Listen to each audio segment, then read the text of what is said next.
Madame, monsieur, bonjour et bienvenue dans votre émission Vice Versa. Ravi d'abord donc de vous retrouver pour ce nouveau numéro de votre émission Vice Versa, cette émission consacrée au décryptage de l'actualité africaine et internationale. Et en page inter, on parle aujourd'hui donc pour ce numéro de l'intensification des mouvements pro-palestiniens, la main tendue d'Israël qui visiblement n'est pas tenue par le Hamas. Une trêve apolémique à la question des propositions de réponse dans un instant. Et puis en Afrique, nous allons nous rendre au Togo où le peuple est donc en attente des résultats des législatives et régionales dernières. Et puis cela fait 30 jours déjà que le duo Faye et Sonko gère le pouvoir au Sénégal. Le peuple en attente et le peuple entre attente et inquiétude. On y revient tout à l'heure dans un instant avec nos débatteurs déjà en plateau avec nous. Et enfin au Bénin, nous discuterons autour donc de la célébration du 1er mai sur fond de meeting et de marche, de protestation. À quoi cela rime? Et pour finir, nous parlerons évidemment donc de la journée internationale de la liberté de la presse. Quel est l'état des lieux au Bénin? Et pour faire le débat, j'ai en studio avec moi mes fidèles débatteurs. Je vais commencer par vous, Delphin. Delphin, bonjour. Bonjour, monsieur Abalo. Bonjour à tous et à toutes et à tous. Juste à côté de vous, Colès Yann. Colès, bonjour. Bonjour le plateau et bonne fête de 3 mai. Merci. Et puis en face de vous, Eman Parfait. Oui, c'est notre fête, le 3 mai, journée internationale de la liberté de la presse. Oui, bonne fête à chacun, à tous les confrères et consoeurs. Je pense que c'est notre fête, il faut qu'on puisse la célébrer, bien la célébrer aussi. Et à ceux qui ont remarqué qu'il y a eu changement de position chez vous, c'est pour mieux les servir. Parce qu'aujourd'hui, c'est la fête de la liberté de la presse. Alors, je vais commencer par vous, Colin. En interactualité, ça ne va pas, une main tendue qui semble être rejetée. Oui, une main tendue qui semble être rejetée, ce n'est pas exactement la lecture que j'ai de la situation. Je me dis, quand on se met dans la posture du Hamas, on ne pouvait pas accepter comme un cadeau qui était attendu, on ne pouvait pas accepter avec empressement. C'est un peu comme quand on essaie de séduire une belle dame, même quand elle est, quand elle est sensible à votre démarche, elle ne le fait pas savoir tout de suite, elle se fait désirer un peu plus. J'ai le sentiment que c'est un peu la posture dans laquelle le Hamas s'inscrit aujourd'hui. Essayer de donner l'impression qu'il n'était pas en attente de ce qu'ils appellent un cadeau de la nature de ce que Israël offre aujourd'hui. Je pense qu'ils ne sont pas en train de réfléchir. Je pense qu'ils ont déjà pris leur position, je pense qu'ils ont déjà pris une décision, mais qu'ils veulent un peu faire languir, ils veulent donner le sentiment qu'ils réfléchissent. Et donc, je pense, de mon point de vue, qu'ils vont accepter cette proposition. Eh ben. Proposition acceptée ou pas, je pense que le fait déjà que pour la bande, pour le Hamas de faire un peu traîner les choses, ça a d'ailleurs amené un peu Israël à revoir également ses positions, parce que là, ça permet de rebeloter, ça permet de revoir un peu à la hausse, c'est comme on le dit, monter un peu les enchères pour montrer un peu à Israël qu'on n'était pas en attente de cette trêve-là. Encore que Israël dit que qu'on le veuille ou pas, qu'il y ait trêve ou pas, qu'il va attaquer Rafah. Est-ce que c'est une manière pour dire à Israël, attention, si tu veux qu'on aille vers cette trêve-là, renonce à ton intention d'attaquer Rafah. Je pense que c'est autant d'éléments sur lesquels il faut qu'on agisse. Maintenant, oui, quand on a vu Anthony Blinken parcourir un peu, se présenter aujourd'hui en pompier voulant éteindre le feu, je me demande où étaient les États-Unis. Quel rôle ils avaient joué dans... Est-ce que c'est même pas les mêmes qui... Quel rôle ils avaient joué dans l'enlisement de cette crise-là? Parce que oui, aujourd'hui, on le voit en train de parcourir Monts et Vallées pour tenter de colmater les brèches, pour tenter de faire ci, alors qu'ils auraient pu, pour ma part, très tôt, mettre fin à cette guerre-là. Enfin, Anthony, aujourd'hui, qui est dans un déplacement, il est un peu partout, qui appelle donc à apaiser les tensions et tout. Est-ce que vous trouvez ça... C'est un peu tard chez vous? Un peu tard, je ne saurais le dire, mais la seule chose qu'il faut constater est que ceux qui se battent et ceux qui les séparent ont tous une pression actuellement, parce que l'Israël, même les Israéliens, il y a une bonne partie qui se soulève contre leur chef en disant parce qu'il y a des gens qu'on a tués, il y a des gens qu'on a gardés depuis près de 7 mois. Donc du coup, les gens commençaient par se soulever pour dire trop c'est trop. Donc il faut aussi reconnaître que les autorités israéliennes ont aussi une pression dans leur pays. L'autre chose, c'est que les Américains qui jouaient aux sapeurs-pompiers ou au quoi, accompagnent quelqu'un à brimer quelqu'un, et que chez eux, si on suit bien les événements, il y a quand même un soulèvement, il y a des étudiants qui se sont soulevés je crois, dans certaines universités pour dire, et non seulement ça, il y a des jeunes qui avaient voté pour Biden avant, mais qui ont dit, ouais, sa façon de gérer la guerre palestinienne fait qu'eux ne vont pas voter pour lui parce qu'ils trouvent qu'on est en train de massacrer les Palestiniens. Donc du coup, chez lui aussi, il se dit, et n'oubliez pas, les hommes politiques, c'est toujours l'électorat. Donc du coup, quand il se dit, si ces jeunes qui m'avaient soutenu en temps refusent de le faire maintenant, ça veut dire que ça fait quand même un trou dans ce que... Et puis l'autre chose, c'est quoi? Les Palestiniens, Hamas a quand même une revendication. Hamas a bien dit, c'est la cessation totale des hostilités. C'est-à-dire, il n'y a pas dit, on fait trêve et qu'après on va revenir. Donc c'est ça sa revendication. Donc du coup, ce n'est pas qu'on va faire trêve parce que vous avez de pression de part et d'autre. Donc on va se calmer et puis quelques instants après, les choses vont reprendre. Non, ce n'est pas ça. Donc du coup, eux, ils veulent la cessation totale des hostilités. Mais ce que les autres ne sont pas prêts à donner. Donc il se dit, non, il ne faut pas se faire harakiri. Donc vous allez dire, ok, venez, puis on va se calmer. 2 jours après, vous allez encore attaquer. Donc du coup, et puis l'autre chose, quand vous battez quelqu'un et qui se trouve dos au mur, il est prêt à tout faire pour tirer juste un tout petit peu de ce qu'il peut encore.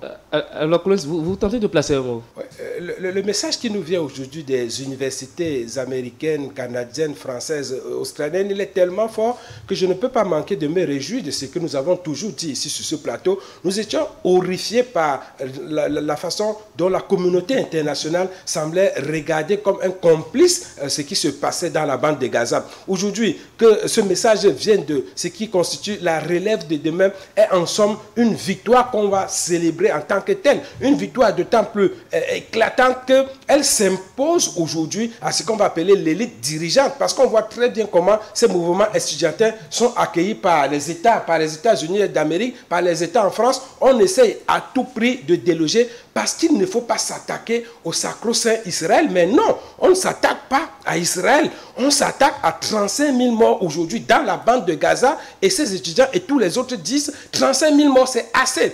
Jamais un intellectuel ne devrait être du côté de la guerre. Les étudiants sont aujourd'hui d'un seul côté, le côté de la paix. Jamais on devrait réprimer des gens qui se réunissent pour dire on veut la paix. Donc je trouve assez scandaleux, permettez-moi de le dire, l'attitude des États qui consiste à aller dans ces universités pour déloger ce qu'ils appellent des fauteurs de troubles, mais qui ne sont en réalité que des gens qui portent un seul message.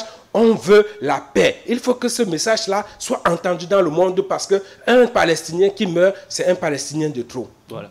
Alors, Eman, oui, allez-y. Oui, dans les universités, que les étudiants se joignent à ce mouvement parce qu'ils réclament la paix dans la bande de Gaza, parce qu'ils sont horrifiés par l'hécatombe qui se joue là-bas, parce qu'ils sont horrifiés par tout ce qui se joue là-bas en termes d'atrocité.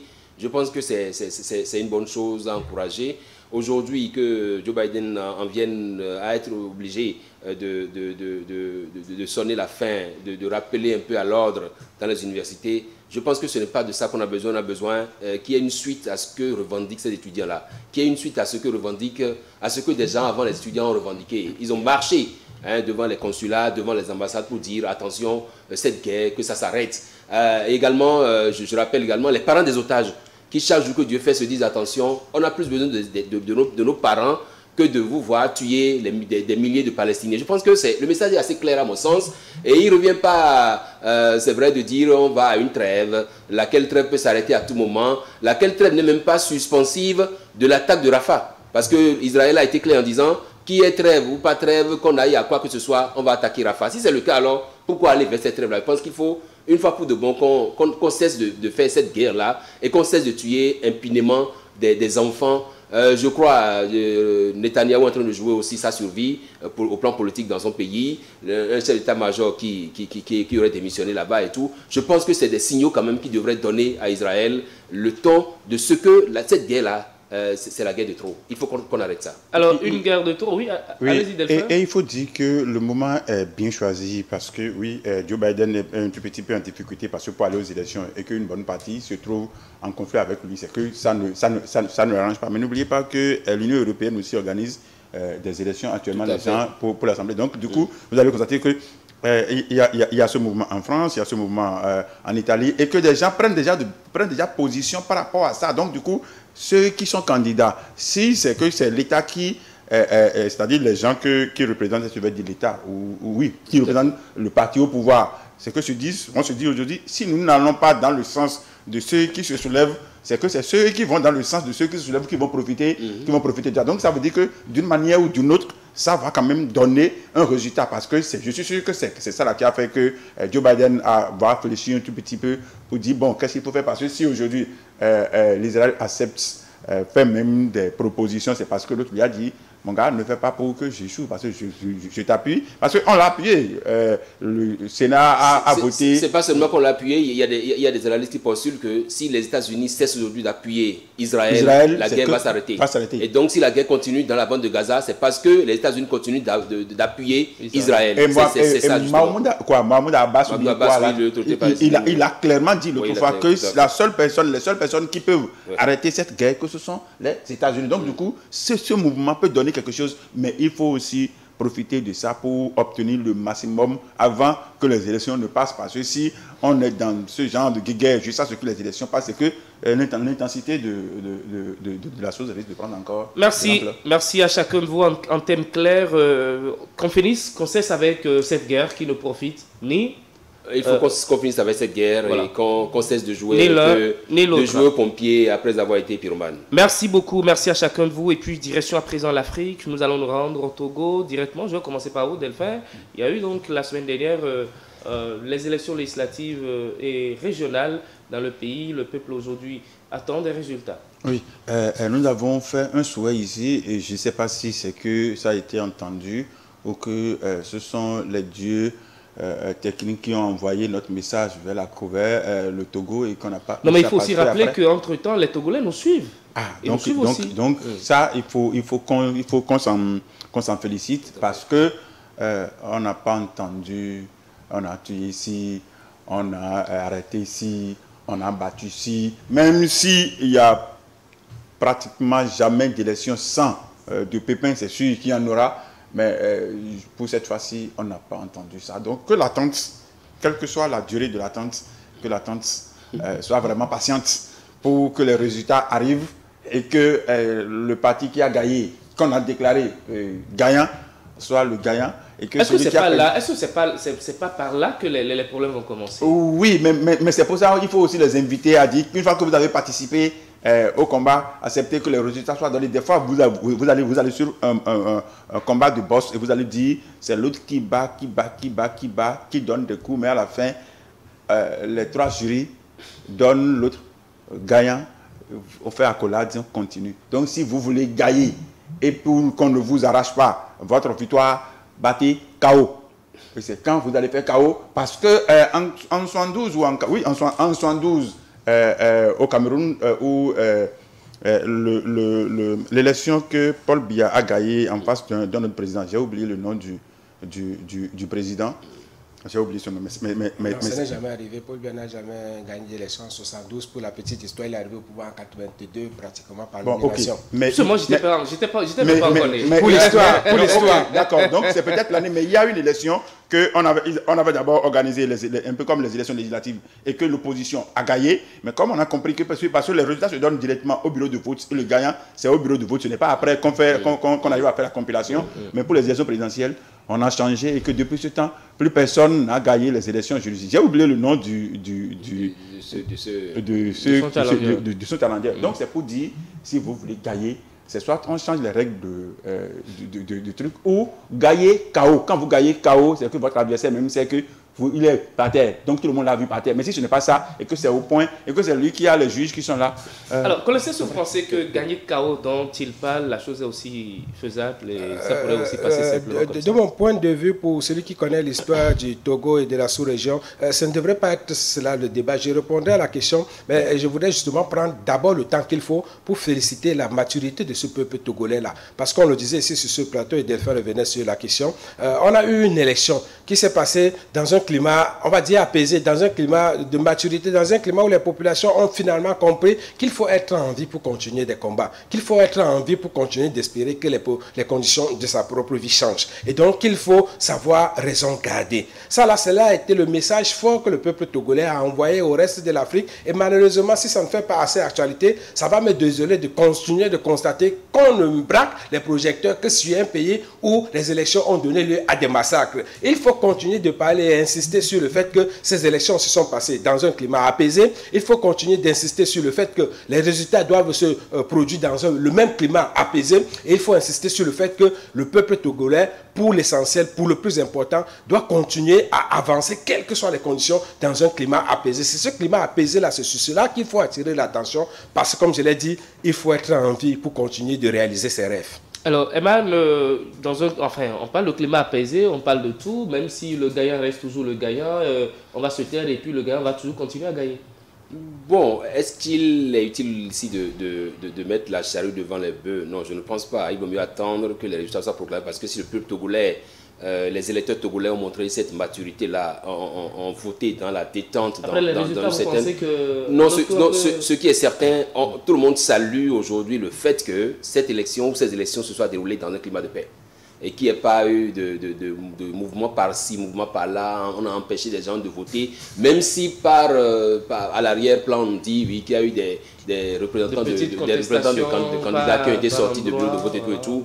Même si, je me rappelle encore ce jour-là, pour ce que j'ai eu du Togo, il y a même un numéro vert qui a été mis en place pour que qui ne trouve pas son bureau de vote puisse appeler la ligne verte, ce numéro vert-là, et obtenir. Je pense que ça participe un peu de cet apaisement que Faure Gnassingbé a toujours promis au peuple togolais. Je pense que si ça se passe comme ça, et c'est également l'opposition qui a joué son rôle, l'opposition togolaise a montré effectivement que oui, que dans les urnes, elle peut faire quelque chose. Maintenant, on attend les résultats, mais dans cette attente-là, et c'est là je ne veux pas partager totalement la lecture des faits, dans cette attente un peu trop longue, des choses peuvent se passer. Et il faut éviter alors que l'attente soit trop longue, pour que les peuples togolais... Des choses peuvent se passer dans l'attente un peu trop longue. Il vaut mieux que les choses aillent... Si la constitution togolaise a dit, je crois, c'est 6 jours pour qu'on puisse avoir les résultats, que les 6 jours-là ne dépassent pas, que les 6 jours soient vraiment gardés et qu'on montre pour une première fois qu'on a essayé de respecter ce que les textes ont prévus au Togo. Je pense que c'est ça l'essentiel. Oui, parce que l'opposition aujourd'hui donne l'impression d'avoir dos au mur, alors qu'en réalité, non, attention. La révision constitutionnelle qui donne droit désormais à un régime parlementaire plutôt qu'à un régime présidentiel. Beaucoup d'autres éléments, je pense que c'est le moment, et c'est ça que vous disiez tantôt, s'il y a un chaos qu'on sente effectivement que oui, il y a eu, c'est pas un match amical, mais qu'il y a eu vraiment un dépassement, quoi. Voilà. Oui, oui. Oui, dans mon développement tout à l'heure, j'ai parlé de 72, c'était pas 72, c'était 80. C'était en 1992. Et c'était contre John Frondi. John Frondi, tout à fait. C'était de cette élection que je parlais. Okay. Mais l'autre chose, moi j'invite le peuple à garder la patience au moment où l'attente sera longue. Mais lui, il estime que les autorités doivent faire pour que l'attente ne soit pas longue. Donc du coup, non, on n'est pas en contradiction. On se rejoint, je suis d'accord. Au cas où on ne vous donne pas à temps, patienter, et que ça, sinon, si on ne vous donne pas, et vous cassez déjà tout, vous brûlez tout, ça ne sert à rien. Donc, quand Eman parle des choses qui peuvent quand même changer dans les couloirs... J'ai l'impression que Axel veut à tout prix que le débat se passe autour de... Voilà. Comment on appelle ça, du buzz, de ce que les enfants appellent sur les réseaux sociaux, le buzz. Moi, je pense qu'on peut faire un débat au-delà de ces questions-là, qui sont marginales aujourd'hui quand on regarde comment le peuple togolais s'est comporté.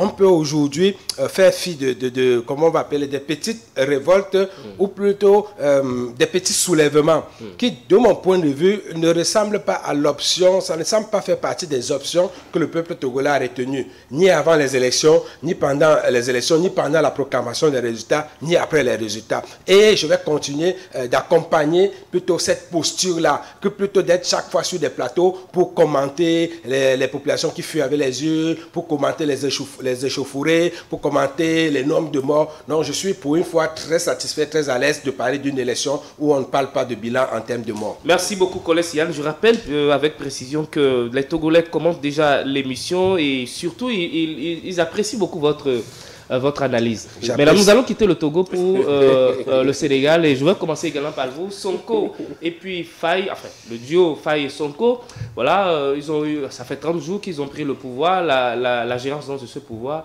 l'attente aujourd'hui des populations sénégalaises. Je trouve que c'est une entente un peu précipitée. Parce qu'il y a une règle non écrite qui parlait de 100 jours, les 100 premiers jours. On a l'habitude de faire le bilan d'un régime qui s'installe 100 jours après. Qu'est-ce qui s'est passé pour qu'aujourd'hui, 30 jours seulement après la prise du pouvoir... Mais déjà, on peut faire le bilan. Qu'est-ce qui s'est passé pour que 30 jours après, on en soit déjà à vouloir constater les premiers effets? Et oui, je suis d'accord avec vous, je vous rejoins. Ce n'est pas simplement qu'il y a une attente tout à fait inédite autour de ce tandem, de ce duo. Il y a une attente tout à fait inédite et une attente, j'espère, que ce duo va comprendre. Et une attente dans le sens duquel il me semble que ce duo est en train de partir. Pour la petite anecdote, il lui a suffi de 1-2 voyages pour que le président de la République estime que le protocole qu'on met en place avant le départ du président, à l'arrivée du président dans le pays, que c'était un peu de trop et il a supprimé ce protocole. Il donne l'impression d'être quelqu'un qui veut faire bouger les lignes et je veux qu'on lui donne le temps de véritablement faire bouger les lignes. Vous avez même commenté ce fait-là. En une phrase, j'attends qu'on soit à 100 jours pour commencer à tirer les premières leçons du régime. Delphin, 30 jours, c'est déjà trop précipité? Si je me refais à un développement antérieur de colonie, c'est que même un jour, c'est ça. Parce qu'on lui a donné tous les moyens, donc il peut tout changer. Mais bon, j'estime que... On a dû faire ce débat sur la Lune parce que je ne me souviens pas d'avoir tenu de tels propos. Donc, parenthèse, donc c'est juste pour se taquiner un peu. Oui, quand l'attente est énorme et quand il y a beaucoup de choses à faire, sachez que les gens seront impatients de voir parce que certains vont penser que dès que vous arrivez, vous allez changer telle et telle chose. Parce qu'on avait dit, je crois, il y a 2 émissions passées où on avait vu, il y a un truc de féministe qui a commencé par dire que pourquoi sur un gouvernement de 30 personnes ou bien il n'y a que 2 femmes, il n'y a que 2, il n'y a que 4 femmes et que ci, que ça. Dans le développement, on avait dit, si ils sont 2, le Premier ministre et le Président, seul a déjà 5 femmes, ça veut dire que ce ne sont pas des gens qui sont en réalité misogynes. Donc du coup, oui, donc l'attente ne peut pas ne pas être énorme parce qu'il y a beaucoup de choses à faire et que dans leur développement, dans leur combat, on a vu que même ils avaient pris position sur beaucoup de choses. Donc on estime que dès leur arrivée, ils vont changer. Mais il y a toujours une différence entre la réalité et l'exercice du pouvoir. Et l'exercice. Parce que théoriquement, vous pouvez dire beaucoup de choses, mais quand vous allez vous mettre pour faire la pratique, c'est là que vous allez vous rendre compte de ce que, oui, il y a des choses que vous n'avez vraiment pas vues. Parce que quand on est assis dans le gradin, on trouve que le numéro 9, on joue mieux que l'autre. Mais quand on monte sur le terrain, c'est à ce moment qu'on trouve qu'on a vu le camp derrière, le camp se trouve sérieusement être devant soi. Donc, mais ils vont quand même faire ce qu'ils peuvent faire, mais ils ne peuvent jamais te faire. Aucun individu ne peut satisfaire à 100% quelqu'un. Eman.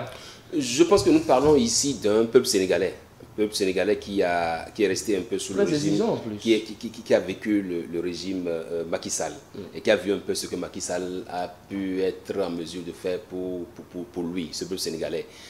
Nous parlons également aujourd'hui d'un duo Faye Sonko qui a promis beaucoup de choses. Un duo qui n'est pas venu au pouvoir parce que c'est pas parce que sorti de nulle part. C'est des jeunes gens qui ont vraiment bataillé qui ont milité, qui ont même dû offrir leur liberté pour être là où ils sont aujourd'hui. Donc ce qui fait que chaque jour que Dieu fait au Sénégal aujourd'hui est un jour de trop pour les Sénégalais. Ils se disent qu'est-ce qu'ils vont nous apporter concrètement entre ce qu'ils ont promis. En étant des pastef, en étant dans les geôles et tout, en ce qu'ils ont promis, ce qui se fait aujourd'hui, qu'est-ce qu'il est. Je pense que oui, pour les 30 premiers jours, pour ma part, je pense que Faye et Sonko n'ont pas encore totalement déçu parce que là, on l'a vu, il a formé son gouvernement, Collins fait bien de rappeler un peu.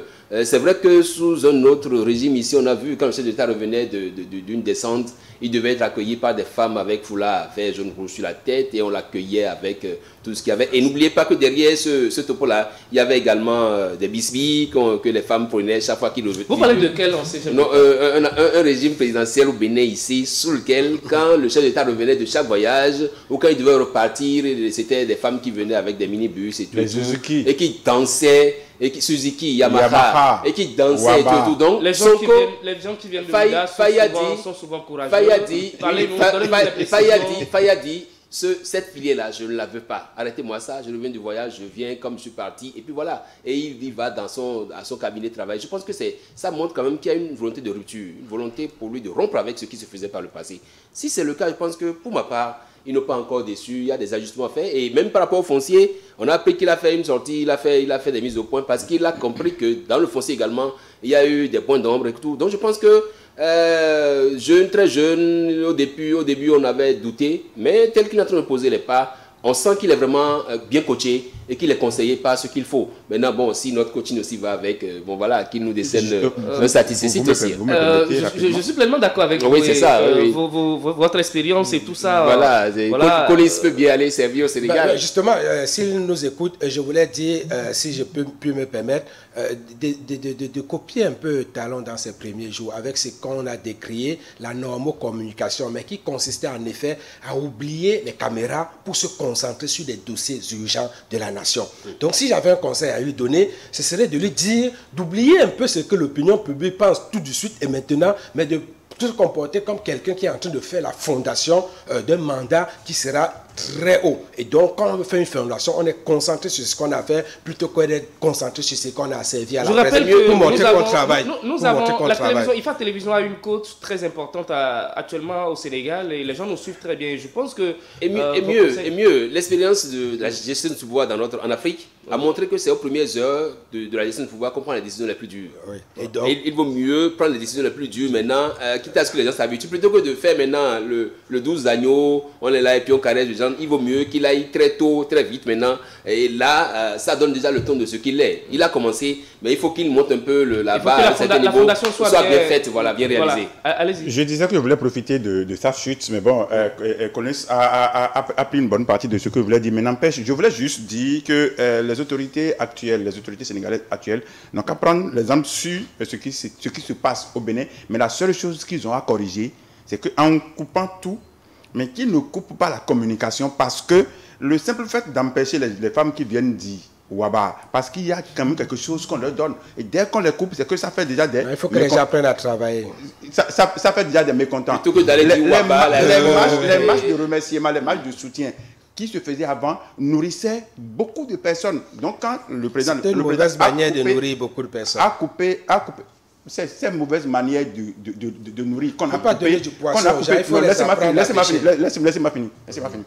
Cette mauvaise manière de nourrir les gens qu'on avait coupé a fait que beaucoup de personnes se trouvent être contre la gouvernance. Vous reconnaissez que c'est une mauvaise manière quand même. Mais c'est une mauvaise manière. Il faut arrêter avec. Mais on a arrêté. Mais quand on a arrêté... Ils sont retournés à apprendre à pêcher. Mais ceux qui profitaient de ça, c'est eux qui ne seront pas d'accord avec vous, c'est eux qui vont vous décrier, c'est eux qui vont dire tout sur vous. Et ce qui fait que vous allez bien faire. Mais le mal va plus vite que le bien. Quel que soit le bien que vous faites à quelqu'un, le jour où vous allez faire un seul mal, c'est ce seul mal qui va s'accrocher. Vous avez tout dit déjà, vous avez dit tantôt que quel que soit le travail qui sera abattu, tout le peuple sénégalais ne peut jamais les applaudir. Mais de prendre chez nous, mais de corriger. Merci, de prendre chez vous. Oui, chez nous, au Bénin. Mais de corriger. Il y a des choses à corriger. Oui, il y a des choses à corriger. Oui, je voulais dire justement vraiment pour faire la contradiction à des faits, mais pas pour l'embêter, qu'on dira tout le mal qu'on veut du régime Talon, mais on sera toujours heureux d'aller à l'esplanade de l'Amazon. Merci beaucoup, merci à chacun de vous. Et pendant que nous y sommes, qu'on ne peut pas s'empêcher de je tiens la police du débat jusqu'à nouvelle heure. Pendant que nous y sommes, nous allons parler évidemment donc du Bénin. Je vais commencer par vous, un 1er mai qu'on a célébré avec des répressions ici au Bénin. Un 1er mai qu'on a célébré avec des répressions, et c'est ce que je disais, qu'il y a beaucoup de bonnes choses qui se passent au Bénin. Qu'il faut copier. Mais qu'il faut copier, mais c'est juste que les mauvaises choses qu'on a corrigées, ce sont ceux qui profitaient de ces mauvaises choses qui parlent mal de vous. Donc ce qui fait que ce qui se passe aujourd'hui, ce n'est pas en réalité que quelque chose de mal se passait, mais c'est seulement les aigris, certains aigris qui se soulèvent contre ce qu'eux ils estiment vous appelez qui les aigris? Mais ceux qui profitaient de cette mauvaise façon de faire les choses et qu'on a coupé, comme il a dit, c'était une mauvaise pratique, mais qu'on a venu couper. Mais cette mauvaise pratique, vous savez que la guerre profite à des gens. Comme la guerre décès d'autres personnes. Il y a le business, la guerre, il y a le business. Les bandits nourrissent leurs enfants, ce n'est pas raison de teindre la police. Il faut arrêter les bandits. Quand on fait mal de soutien, même la presse qui vient couvrir ça là, à sa part. Celui qui vient monter bâche à sa part. Les dames qui viennent danser, les petits qu'on fait, chacun a sa part, mais Ils aillent c'était apprendre pas un bien. métier. Quand on dit messe d'action de grâce, on va à l'église, on ne donne pas plus de quêtes que les autres jours, mais l'église aussi a sa part. Donc ça profitait à tout le monde, mais quand on a coupé, c'est que tout le monde se trouve être un tout petit peu en difficulté. Reconnaissons ça. Donc du coup, ce qui se passe aujourd'hui, c'est la résultante de la bonne gestion du chef de l'État en coupant ces mauvaises pratiques qui fait qu'on parle mal de lui. Donc si les autres aussi veulent faire, qu'ils coupent, mais qu'ils copient juste à montrer que oui, on l'a coupé pour et communiquer plus. Et la marche 1er mai, oui. marche, oui, je pense que 1er mai, on a dit, c'est la fête des travailleurs. Donc pour que les travailleurs prouvent qu'ils existent, moi je peux même dire, on peut les laisser marcher de Cotonou à Natitengo pour dire c'est leur manière de fêter leur fête. Parce que si c'est de cette manière qu'ils veulent fêter, mais qu'ils fêtent. Et comme nous sommes tous travailleurs, nous sommes tous appelés à répondre à l'appel des syndicalistes. Puisque si ils ont un mot à dire et que je suis travailleur, je ne suis pas d'accord, il faut venir à cet endroit pour me faire entendre. Donc du coup, la marche du 1er mai, même les ministres peuvent venir, les députés peuvent venir, même le président de la Normalement, République. il ne devrait pas être arrêté ou refusé ou tout ça. Même votre femme qui se plaint, quel que soit l'argent du papa que vous lui donnez, il se plaint, c'est sûr qu'il y a quand même quelque chose. Écoute là, discute avec elle de ce que... Vous savez que la vie est comme une clôture. À l'intérieur, on a une autre vue, à l'extérieur, on a une autre vue. Donc c'est quand vous allez vous mettre au milieu, c'est-à-dire en haut de la clôture, que vous allez vous entendre et échanger pour dire non, ce que toi tu penses que c'est rouge ici, là, c'est pas rouge, hein. Ce que toi tu vois que c'est blanc là-bas, non, c'est pas blanc. Donc du coup, c'est le manque de dialogue qui crée les problèmes. Donc du coup... Alors, dans les couloirs, on a appris que la marche n'était pas autorisée, donc il fallait l'arrêter, il ne fallait pas tenir donc, cette marche. On a eu beaucoup de versions jusqu'à ce que des arrestations soient faites et tout. Oui, je disais tout à l'heure, pour introduire le propos, qu'on peut aimer ou ne pas aimer ce régime, ça ne va pas vous empêcher de reconnaître que l'État, par exemple, des routes a complètement changé. Ce n'est pas parce qu'on est, par exemple, organisateur d'une marche qu'on va préférer aller sur les voies pavées plutôt que sur les belles voies asphaltées qu'on a aujourd'hui. Cela dit, il y a une marche qui a eu lieu, il y a des procédures pour que la marche ait lieu. Je pense, de mon point de vue, que ces procédures devraient se faire de façon automatique. Quand les gens annoncent une marche, les autorités chargées de donner l'autorisation devraient donner l'autorisation et donner l'encadrement nécessaire. La marche devrait se produire et ça ne devrait donner lieu à aucun genre de débat auquel on assiste aujourd'hui. C'est justement parce qu'il y a eu, de mon point de vue, des gens qui ne font pas bien leur travail, que la marche dévie vers ce que ça ne devrait pas être. Aujourd'hui, on devrait plutôt se demander le plus naturellement du monde pourquoi est-ce que les gens marchent, et on devrait reprendre la cherté de la vie. La cherté de la vie, c'est une réalité ou ce n'est pas une réalité. Si c'est une réalité, qu'on ose regarder cette réalité en face et qu'on demande d'ailleurs aux marcheurs les premiers, mais quelles sont vos propositions pour atténuer cette cherté de la vie, si tant est que c'est une réalité. Que de réprimer la marche. Que de réprimer la marche, de mon point de vue. Je pense que ceux qui agissent comme ça n'agissent pas forcément dans l'intérêt du gouvernement. Alors, Eman? Oui, premier méfait du travail, les travailleurs, il y a une partie des travailleurs, c'est la CSTB notamment qui a choisi pour célébrer cette fête du travail-là de marcher. Parce qu'il y a une première marche qui avait été programmée le 27 avril, je crois, par 4 centrales syndicales, laquelle marche a été étouffée. Et il y a eu quelques arrestations, le 27 au total, lesquelles ont été libérées en soir, dans la nuit pour arrêter un peu la saignée. Je pense que la CSTB a dit attention, si cette marche a été étouffée comme ça, nous on projette pour le 1er mai qui arrive là une marche. Et donc le préfet du littoral, à mon sens, devrait déjà prendre les dispositions en se disant, bon, si c'est qu'une marche, ils veulent marcher contre quoi? Contre la cherté de la vie. C'est vrai, je suis d'accord pour qu'on fasse des propositions, parce qu'on a vu des images circuler sur la toile faisant état de ce que notre grenier se vide, hein, notre grenier de maïs se vide au profit des États de la sous-région.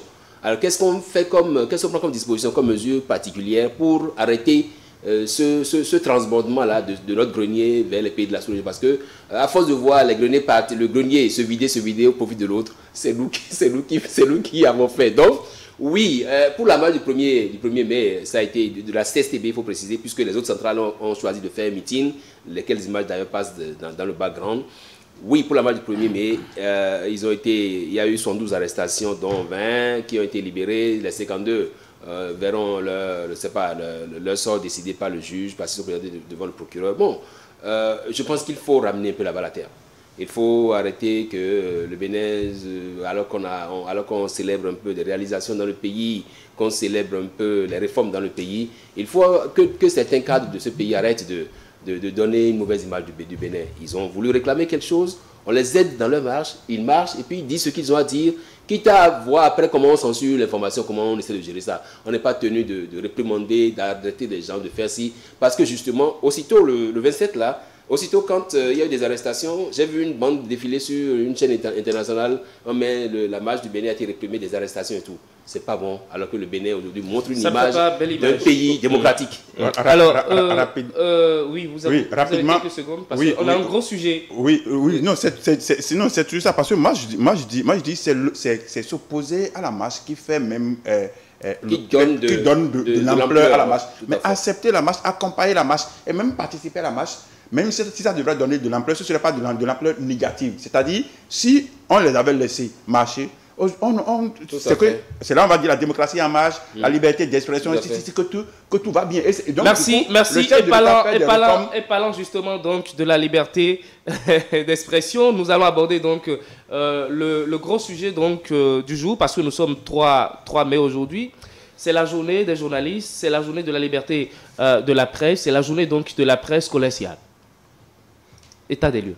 Est-ce que la presse existe encore vraiment? Je ne veux pas parler seulement de chez nous, mais un peu partout. Est-ce que les réseaux sociaux, les influenceurs, tout ça, est-ce qu'ils ne sont pas venus remplacer les professionnels des médias? Est-ce que les professionnels des médias eux-mêmes ne sont pas tous partis se réfugier dans les institutions fêtières? Parce que l'état des lieux aujourd'hui, quel est l'organe de presse, quel est le journal qu'on se lève et dont on a envie de recevoir l'apparition? Il y en a encore peut-être, mais ça se compte sur le bout des doigts. Et donc, si aujourd'hui on devrait profiter de la journée du 3 mai, ce serait pour faire un débat courageux qui consiste à se regarder dans le miroir et se demander ce que nous, on fait en tant que professionnels des médias pour que ce métier recommence à vivre. Parce que, de mon point de vue, je vais être assez catégorique, le journalisme d'investigation, par exemple, il n'existe plus. Le journaliste n'est plus devenu celui par lequel le peuple est informé aujourd'hui. Le journaliste ne passe le temps désormais qu'à nous produire du réchauffé, des informations que n'importe qui a déjà eu d'une façon la plus vulgaire possible, est venu la diffuser sur les réseaux sociaux. Voilà qu'il y a un défi aujourd'hui auquel les réseaux sociaux nous invitent, c'est le défi de réinventer ce métier. Mais réinventer ce métier, c'est le plus facilement du monde, c'est réapprendre à le faire tel qu'il doit être fait. Réinventer ce métier, c'est à réapprendre à redevenir journaliste. Redevenir journaliste, c'est simplement réapprendre à aller sur le terrain, chercher sa propre information, faire ses propres recoupements, faire sa propre investigation et venir produire une information dont on est la source. Les journalistes devraient encore être capables de faire cela, mais hélas, ils sont tous devenus les influenceurs sur les réseaux sociaux. Oui, c'est vrai que la presse conventionnelle aujourd'hui doit faire face à cette invasion des réseaux sociaux, à cette invasion des influenceurs, à cette invasion de gens qui n'ont eu aucune formation. Est-ce qu'on peut arriver à faire le dispatching vraiment? Oui, on peut faire le dispatching. Pour ma part, on peut faire le dispatching dès lors que nous avons appris qu'il y a une manière de traiter l'information. D'abord la collecte de l'information, le traitement et la diffusion. Ce qui fait d'ailleurs que la presse aujourd'hui est invitée à plus de professionnalisme. Il nous faut avoir une presse libre, certainement, encore que dans aucun pays du monde, il y a une presse libre. Que vous prenez CNN, que vous prenez des chaînes internationales et tout, les presses sont toujours calquées. Maintenant, c'est au Bénin comment on fait pour que cette presse, tout en réclamant cette liberté-là, puisse quand même s'autosuffire. Parce que c'est ça qui est notre problème. Comment vous pouvez être libre alors que vous êtes tenu, votre cordon est ailleurs, ce qui vous permet de vous ailleurs. Vous ne pouvez pas être libre dans un contexte comme celui-là. Donc, réinventer la presse comme il a dit, je suis d'accord, le métier comme il a dit, faire en sorte que effectivement qu'on puisse avoir des journalistes qui sont vraiment conscients de leur rôle et que certains textes soient revus. Les textes qui régissent la profession. Excusez-moi, je ne suis pas égocentrique, mais je ne conçois pas qu'on puisse me dire qu'il y a des gens qui sont assimilés à des journalistes. C'est demander, me dire aujourd'hui, parce que j'ai fait le droit sur le campus, j'ai fait une maîtrise en droit, je peux être assimilé à un avocat. Vous êtes sûr? C'est pas possible. C'est une usurpation de titre. C'est une injure. C'est une injure pour les avocats. qu'un jour on en vienne à dire quelqu'un qui fait un master en droit peut être assimilé à un avocat. Ils vont jamais accepter. Mais chez nous, on dit celui qui peut prendre son micro, un téléphone et grogner, il est déjà journaliste. Qui l'a assimilé à un journaliste, c'est au Bénin que nous avons vu ça. Je pense que l'heure est venue pour qu'on puisse essayer de repenser un peu ces choses-là et qu'on puisse essayer de revoir également au niveau de la HAC, comment on organise, comment on fait en sorte d'envoyer des gens qui vraiment portent notre parole, qui puissent dire attention, ça ne va pas, agissez. C'est pourquoi vous travaillez évidemment pour votre candidat, mais nous allons... Non, pas du tout. Nous allons y arriver. Quand la campagne va démarrer, on aura les mots pour les terrains. On va y revenir. Delphin. Oui, vous savez, le progrès scientifique et technique, c'est bon, mais ça crée aussi beaucoup de dégâts. Parce que je me rappelle que quand moi j'étais tout petit, ce sont les samedis soirs qu'il fallait écouter le RTB pour entendre les faits divers. C'est ça qu'on appelait Hovik Pekwe. Et c'est le RTB seul. Là encore, c'était la radio. C'était ça, c'était la radio. Donc tout le monde s'agglutinait autour de ça pour entendre les faits divers, les insolites. Mais aujourd'hui, l'insolite, c'est... Si seulement on pouvait avoir ces photos d'entrée, enfin, quelques-unes de vos Et photos, donc, du coup, c'est le journal parlé de 20h qui donne les informations. Et c'est l'information, c'est cette seule information qui est l'information officielle et que vous savez. Vous n'avez rien d'autre à part ça.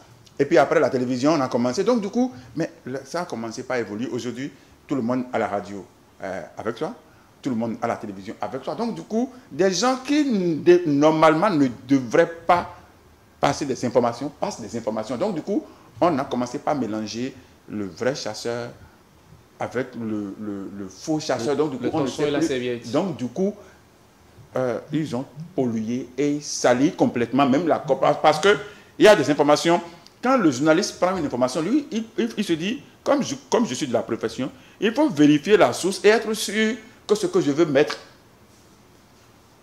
en public ne soit pas un truc faux. Mais l'autre n'attend pas ça. Alors, le mal va plus vite que le bien. Et non seulement ça, les gens ont tendance même à vite croire au faux qu'au vrai. Donc, du coup, quand le vrai arrive après, c'est que c'est trop tard. L'information est déjà partie, tout le monde a déjà gardé. Voilà, parce qu'aujourd'hui, c'est Collins qui a pris le temps d'aller vérifier est-ce que nous faisons une émission ici avant de publier. Mais quelqu'un d'autre a déjà vu et qui a dit ils sont même 20 à faire émission ici. On est en train de faire vraiment émission. Mais nous sommes juste 4. Mais quelqu'un a dit nous sommes... Non, quand tu le dis, on dit est-ce qu'ils ont fait émission? Oui. Donc celui qui ne veut pas te croire dit ici ils ont fait émission. Oui. Est-ce que c'est 20? Lui ne cherche même plus à savoir. Donc du coup, le faux est capté. Et même le faux capte même plus que le vrai. Donc du coup, mais je pense qu'il y a quand même à faire.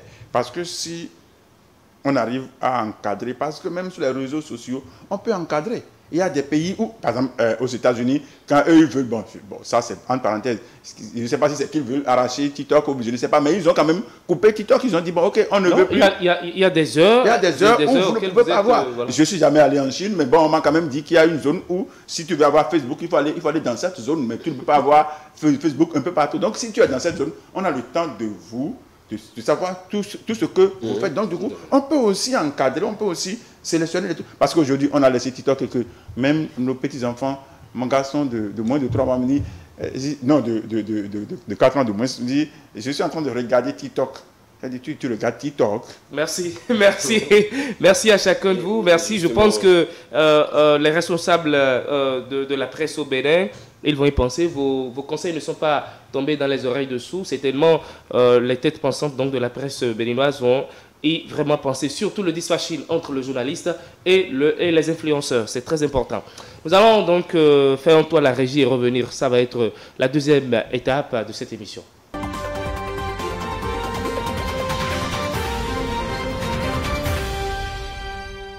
Chers téléspectatrices, chers téléspectateurs, j'ai une question pour vous, s'il vous plaît. Éclairez ma lanterne. Je veux savoir, la jeunesse de mon pays et plus généralement la jeunesse africaine, elle est maudite ou quoi? Vous avez vécu le dernier épisode de cette affaire qu'ils appellent Classico Real Bassa. Vous avez suivi les événements qui ont précédé et qu'ils appellent la Ligue des Champions.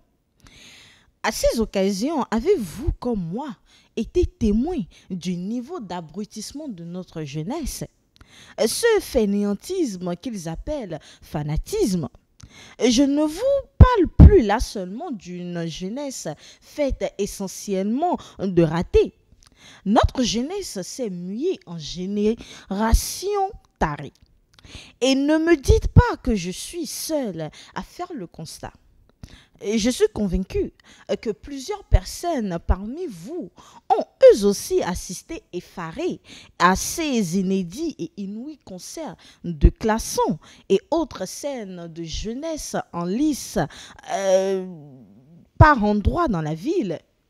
Comme moi, vous avez sans doute voulu comprendre ce qu'il se passait. Comme à moi, on vous a sans doute aussi répondu que c'était des fans du Real ou du PSG qui célébraient la victoire de leur club. Peut-être suis-je seule à avoir écarquillé les yeux pour finalement voir écraser une larme sur le sort de cette jeunesse engagée dans un processus de déperdition qui paraît irréversible. Dieu d'ici, Dieu de là-bas, Dieu du ciel. De quoi ma jeunesse s'est-elle rendue coupable pour mériter d'être à ce point embastillée et conduite vers le destin du parfait vaurien? La jeunesse que nous constituions hier avait le choix entre une partie de Scrabble, quelques activités sportives, une compétition de génie en herbe ou l'actualité des Olympiades de mathématiques. La jeunesse d'aujourd'hui a le choix entre TikTok, le pari sportif et la Ligue des champions. La jeunesse d'hier offrait et recevait des livres en cadeau d'anniversaire. Celle d'aujourd'hui livre et se fait livrer le bon code One is Bet ici. Tout le monde en est témoin, mais personne n'en est ému. Quoi que je me fasse comme tout le monde et que je me mure à mon tour dans le silence pendant que notre jeunesse construit la muraille de Chine entre elle et la possibilité d'un avenir doré, ce serait donc cela le mot d'ordre? Ok. Il va donc falloir attendre la prochaine journée de la Ligue des champions européenne. Real va jouer contre Bayern. Et j'ai appris. Un jeune Africain, fan du Real, va prendre en grippe son frère, fan du Barça, qui a osé manifester sa joie après un but encaissé par son équipe chérie, le Real. Bagarre s'en suivra. Il va même devenir général. Il y aura mort d'homme. Pris de panique, la foule va se disperser. Chacun ira se terrer chez lui. La tension va baisser d'un cran. En attendant le prochain grand match en Europe pour compter les morts dans les rangs d'une jeunesse africaine fan du foot, détrompez-vous. Il n'y a pas d'oiseau de mauvais augure dans cette histoire. Ce que je viens de vous raconter ne va pas se produire pour la première fois. Des jeunes Africains qui s'entretuent au nom de matchs de football européen, c'est déjà arrivé. Pas une seule fois, pas deux fois, seulement. Et la triste vérité, c'est que cela se reproduira encore. En attendant ces prochains drames, qu'est-ce qu'on fait? Je n'ai pas la réponse à cette question, hélas. Le pire, si je continue de parler, je risque m'entendre dire « Hé, madame, dégagez et allez suivre Telenovelas là-bas. » Afrique, mon Afrique, je ne sais pas où va ta jeunesse. Malgré tout, agréable week-end à toutes et à tous. Retour donc sur ce plateau. Vous aviez eu le temps de suivre donc cette belle chronique. Je vais commencer par vous, Eman. Oui, c'est un appel à la jeunesse. béninoise. Parce que je ne parle pas de jeunesse africaine, mais jeunesse béninoise, pour qu'elle sache vraiment, dans toute situation, savoir donner le bon exemple. Il a parlé de concert de klaxon et tout, c'est vrai, pour siffler, pour soutenir Real de Madrid ou PSG. Mais bon, cette jeunesse-là a appelé à une prise de conscience pour qu'on ne puisse pas la taxer d'une jeunesse un peu désarçonnée, quoi. Voilà. Alors, Collins? J'ai surtout entendu parler, ce qui a retenu mon attention, un XBet. Voilà, je ne sais pas d'où vient ce phénomène, mais je pense qu'il va falloir y porter un regard. Parce qu'aujourd'hui, justement, vous verrez des enfants agglutinés devant chez eBay ou dans une autre cafétéria. Vous pensez qu'ils sont là uniquement pour regarder le foot, mais ils vérifient si leur ticket, un XBet, est en train d'aller dans le sens qu'ils souhaitent. Et il semble que c'est devenu non pas seulement une maladie, mais une vraie épidémie. Et on ne peut pas continuer d'observer sans rien dire. Donc voilà, c'est une vraie situation qui devrait interpeller. Il y a des cadres quand même qui s'adonnent aussi à ça. Et le mal est un peu plus profond quand c'est des cadres, quand ce sont des personnes, par exemple, qui travaillent à la trésorerie d'une institution, qui sont chargés de garder 5 millions de l'institution, qui se disent, si je mets les 5 millions sur le Real gagne, je prends 6 millions, je viens déposer, mais malheureusement, il arrive souvent que le Real ne gagne pas. Et vous avez dans la vie d'aujourd'hui de nombreuses personnes qui ont vécu ce genre de situation. Des gens qui prennent de l'argent qui ne leur appartient pas et qui partent risquer ce pactole dans des paris sportifs. C'est scandaleux. Voilà. Delphin? Oui, et il faut dire que les mots qui minent la jeunesse, ce n'est pas seulement ça, parce qu'à part ça, qui pousse les gens à la paresse, à la médiocrité ou même à la désobéissance, parce qu'un enfant de 17 ans, de 16 ans, commence peut-être pas à s'intéresser à ça, et il gagne une ou deux fois, il va penser que c'est déjà la vie toute faite, il va laisser l'école, l'abandon précoce de l'école et toute chose. Mais l'autre chose est encore quoi? Il y a les liqueurs en sachet qui détruisent sérieusement la santé de la jeunesse. Ça va faire objet d'un vrai débat. La santé de la jeunesse, depuis des années, j'avais décrit. Je suis parfaitement d'accord avec vous. Du coup, je suis parfaitement d'accord avec vous. Les gens ne le font pas. Aujourd'hui, les gens trouvent que, oui, si ce n'est pas que, il faut jouer au pari, il faut boire ces liqueurs, et où il faut fumer par là, où il faut fumer autre chose, et il faut être insolent. C'est-à-dire, c'est l'insolence à outrance que nous vivons aujourd'hui. Donc, du coup, le respect est totalement enterré, enseveli. En tout cas, ça n'existe plus. Et que ça, je pense que si on ne fait pas tout pour corriger ça, un beau matin, vous allez voir. Merci à chacun de vous. Merci pour les précisions. Je rappelle que ce débat, nous allons revenir là-dessus très prochainement. Nous allons faire un tour à la régie et revenir.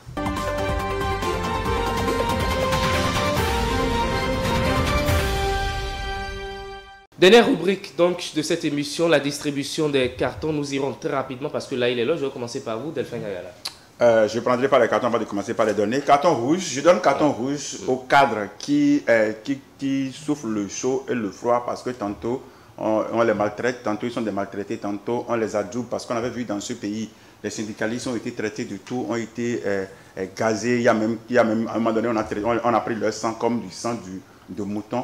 Un régime qui a fait ça, mais vous allez constater qu'aujourd'hui, ce sont avec les mêmes qui les traitaient, qui les maltraitaient hier, qui se retrouvent aujourd'hui pour marcher encore. Donc, cessons d'être des marionnettes.